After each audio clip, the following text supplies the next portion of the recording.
Welcome students on my science classes. Please subscribe my channel and press the bell icon. और अगर आपको video पसंद आती है तो उसको जरूर लाइक करें, लाइक करना ना भूलें। तो आज हम प्लस 2 क्लास का टॉपिक पढ़ेंगे, रिप्रोडक्शन के बारे में है। जनरली हम पढ़ चुके हैं कि रिप्रोडक्शन क्या होता है, कितने तरह का होता है। आज हम एसेक्सुअल रिप्रोडक्शन के बारे में पढ़ेंगे। तो let's start our topic asexual reproduction. Asexual reproduction क्या होता है? एक अकेला इंडिविजुअल, कोई पेरेंट जो है वो सिंगल पेरेंट होता है, डबल पेरेंट नहीं होता। मीन्स कहने का मतलब है कि उसमें मेल और फीमेल दो पेरेंट नहीं पाए जाते हैं, एक ही सिंगल पेरेंट ही दोनों का रोल प्ले करता है। तो वो रिप्रोडक्शन कैसा होता है? एसेक्सुअल रिप्रोडक्शन होता है। In this method a single individual is capable of producing offspring. Offspring का मीन्स बच्चे।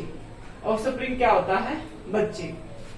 The offspring that are produced are not only identical to one another but are also exact copy। ये खास बात है asexual reproduction की कि identical नहीं, asexual reproduction से जो भी ऑफस्प्रिंग पैदा होता है वो बिल्कुल एग्जैक्ट कॉपी होता है, कार्बन कॉपी होता है। जैसे हम फोटो कॉपी करवाते हैं उसी प्रकार से वो बच्चा अपने पेरेंट की बिल्कुल क्या होता है?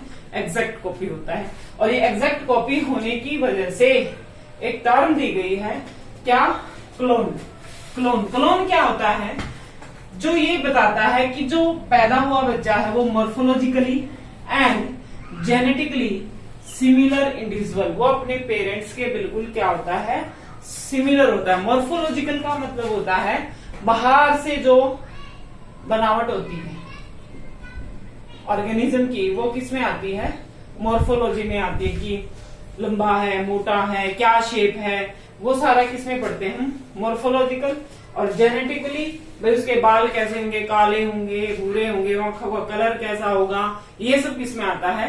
ये जीन्स पे डिपेंड करता है, इसलिए जेनेटिकली। तो इसने कहा कि क्लोन वो होता है क्यों बिल्कुल एग्जैक्ट होता है, मॉर्फोलॉजिकल और जेनेटिकल बिल्कुल पेरेंट के जैसा होता है, उसको क्या कहते हैं?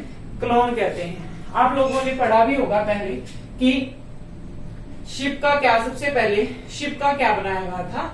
क्लोन बनाया गया था। उसकी क्या बनाई गई थी? एग्जैक्ट कॉपी बनाई गई थी। तो एसेक्सुअल रिप्रोडक्शन की एक खास बात है कि asexual reproduction common in single celled organism. जो सिंगल सेल्ड ऑर्गेनिज्म होते हैं उनके अंदर ज्यादा देखने को मिलता है। उसके साथ साथ प्लांट्स में भी होता है, एनिमल्स में भी होता है, विद रिलेटिवली सिंपल ऑर्गेनाइजेशन। कहने का मतलब ये है कि जो ऑर्गेनिज्म सिंपल ऑर्गेनाइजेशन रखते हैं, जिनका स्ट्रक्चर कैसा है? सिंपल है, उनके अंदर कौन सा रिप्रोडक्शन होगा? एसेक्सुअल रिप्रोडक्शन होगा। फिर कहता है कि इन प्रोटिस्ट और मोनेरेंस जो पेरेंट सेल है वो डिवाइड होती है इनटू टू और to give rise to new individual. तो इसका मतलब जो प्रोटिस्ट हैं और जो मोनेरेंस हैं उनकी सेल है और वो सेल क्या हो जाती है? डिवाइड होकर सेल क्या बना देती है? दो इंडिविजुअल बना दे देती है। तो इसका मतलब यहाँ रिप्रोडक्शन किसके द्वारा हुआ?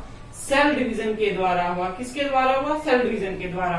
तो कहीं ना कहीं मैं कह सकती हूँ कि cell division is a mode of asexual reproduction. जो सेल डिवीजन है वो मोड है किसका? एसेक्सुअल रिप्रोडक्शन का। तो सेल डिवीजन को भी हम किस में काउंट करते हैं? एसेक्सुअल रिप्रोडक्शन के अंदर काउंट करते हैं। तो अब हम क्या पढ़ेंगे? तो अब हम टाइप पढ़ेंगे एसेक्सुअल रिप्रोडक्शन की। तो उससे पहले प्लीज वीडियो को एक बार लाइक कर दें और चैनल को सब्सक्राइब कर लें। तो टाइप्स क्या है एसेक्सुअल रिप्रोडक्शन की? हम जो टाइप पढ़ेंगे वो ज्यादातर किसके अंदर देखी गई है? स्मॉल प्लांट्स के अंदर और फंजाई के अंदर वो देखी गई है। जो हमारे प्लांट्स हैं और फंगस, उनके अंदर ये प्रोसेस देखने को मिला है। तो सबसे पहले हम बात करते हैं बडिंग की। बडिंग ज्यादातर किस में देखने को मिलती है? ईस्ट के अंदर क्या होता है? Daughter organism grow from small birds. छोटी छोटी उसमें बर्ड्स बन जाती हैं और उससे हमारी डॉटर ऑर्गेनिज्म क्या करता है? ग्रो करता है। कैसे वो अभी हम देखेंगे। तो ईस्ट जो होता है इस तरह की सेल होती है वो, और ये बीच में क्या है? न्यूक्लियस है। बीच में ये क्या है? न्यूक्लियस। ये हमारा क्या है, न्यूक्लियस है। ये न्यूक्लियस है, ये सेल का पार्ट है। इस प्रकार से होता क्या है, जब इसमें ग्रोथ पूरी हो जाती है तो जो ये पार्ट है इसके अंदर इस प्रकार से उभार बनने लग जाता है। और ये उभार जब बनता है तो न्यूक्लियस भी इस उभार के अंदर जाने की कोशिश करता है या धीरे धीरे जाता है। फिर अगले स्टेज पर अगर हम देखें तो ये उभार पूरे तरीके से बन जाता है इस प्रकार से, और न्यूक्लियस इस प्रकार से दोनों पार्ट्स में डिवाइड हो जाता है। और लास्ट स्टेज पर क्या होता है कि जो डॉटर सेल है और जो बर्ड्स है, ये इसके अंदर क्या होती है, बर्ड, और ये बर्ड क्या हो जाती है, अलग। तो इस प्रकार बर्डिंग होती है ईस्ट के अंदर। और ईस्ट हम ज्यादातर जो यूज करते हैं कहाँ, फर्मेंटेशन में। कहाँ यूज होती है, फर्मेंटेशन के अंदर। तो ये प्रोसेस है बर्डिंग का, कहाँ देखने को मिलता है, ईस्ट के अंदर देखने को मिलता है। उसके बाद है बाइनरी फिजन। सेकंड हमारा जो एसेक्सुअल रिप्रोडक्शन की टाइप है वो क्या है, binary fission. Binary fission, fission का मतलब क्या होता है, टूटना। फिजन का मतलब क्या होता है, टूटना। अगर हम बाइनरी फिजन की बात करें तो एग्जांपल है अमीबा। अमीबा का इस तरह का स्ट्रक्चर होता है। अमीबा कैसा होता है, लाइक दिस। और इसके बीच में क्या होता है, न्यूक्लियस। इसमें छोटे छोटे क्या पाए जाते हैं, वैक्यूल्स भी पाए जाते हैं। जब पूरी बॉडी ग्रो करती है, जब पूरी बॉडी ग्रो कर जाती है तो सेल का साइटोप्लाज्म क्या हो जाता है, श्रिंक होना स्टार्ट हो जाता है। यहां से इसके अंदर क्या बनने शुरू हो जाते हैं, इस प्रकार से ये हो जाता है। और थोड़ा थोड़ा न्यूक्लियस भी क्या हो जाता है, बैंड हो जाता है बीच में से। तो पहले क्या होता है, हमारा जो साइटोप्लाज्म है वो बिल्कुल क्लीवेज पर आ जाता है इस प्रकार से। और ये क्लीवेज पे आने के बाद न्यूक्लियस भी क्या हो जाता है, डिवाइड हो जाता है। और डिवाइड होकर दो डॉटर सेल क्या कर देता है, ये बना देता है। क्या बना देता है, दो डॉटर सेल। तो ये किसका एग्जाम्पल है, ये बाइनरी फिजन का एग्जाम्पल है। बहुत ही oriented and famous example for binary fission asexual reproduction. ये किसका एग्जाम्पल है, बाइनरी फिजन।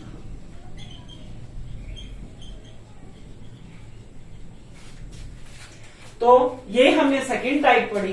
अब हम बात करते हैं जूओस्पोर। जूओस्पोर कहाँ देखने को मिलता है, क्लेमेडोनोमास के अंदर ही देखने को मिलता है। इसके अंदर बहुत सारी इस तरीके से क्या बनी होती है, बीजू स्पोर्स की थैली बनी होती है, बैग्स बने होते हैं। और जब ये स्पोर्स पूरे क्या हो जाते हैं, पक जाते हैं, इनको क्या बोलते हैं, स्पोरेंजिया या जूओस्पोर्स।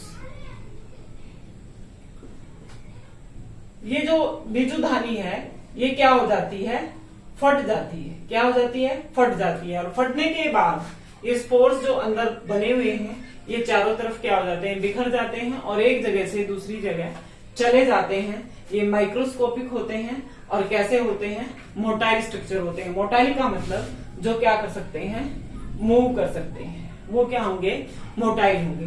तो स्पोरेंजिया का लगभग इस तरीके का क्या होता है, स्ट्रक्चर होता है। नेक्स्ट टाइप की अगर हम बात करें, कोनेडिया। कोनेडिया कहाँ देखने को मिलता है, पेंसिलिन में देखने को मिलता है।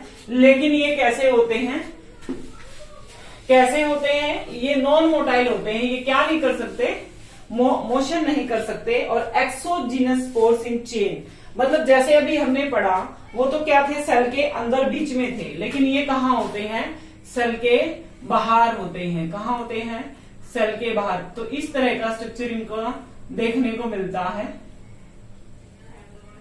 इस तरह की ये क्या बनाते हैं, एक चेन बना देते हैं। ये क्या है, स्पोर्स हैं जो कि एक्सोजीनस है, मीन्स बॉडी के बाहर है, बॉडी के बाहर हैं, इसलिए इनको एक्सोजीनस बोलते हैं। और नॉन मोटाइल है, मोशन नहीं करते हैं, तो एक चेन बनी हुई है, इसलिए इनको चेन स्ट्रक्चर कहा जाता है। तो ये क्या है, ये हमारा क्या है, कोनेडिया। और इस तरीके से इसके अंदर क्या होता है, रिप्रोडक्शन होता है। उसके बाद है ग्रेन्यूल्स, जो कि स्पंज में देखने को मिलते हैं। स्पंज का जो स्पोर्स के लिए जो स्ट्रक्चर होता है वो इस प्रकार का होता है। ये बाहर वाली layer,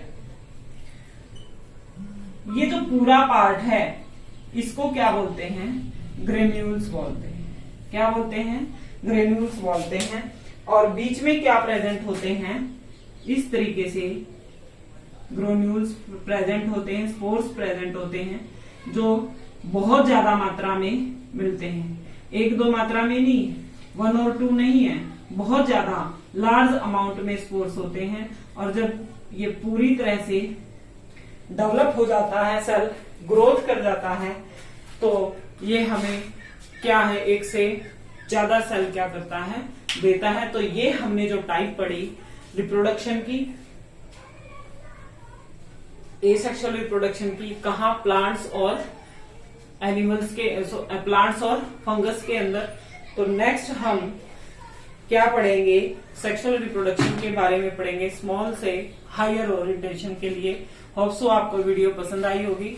thank you for watching my videos.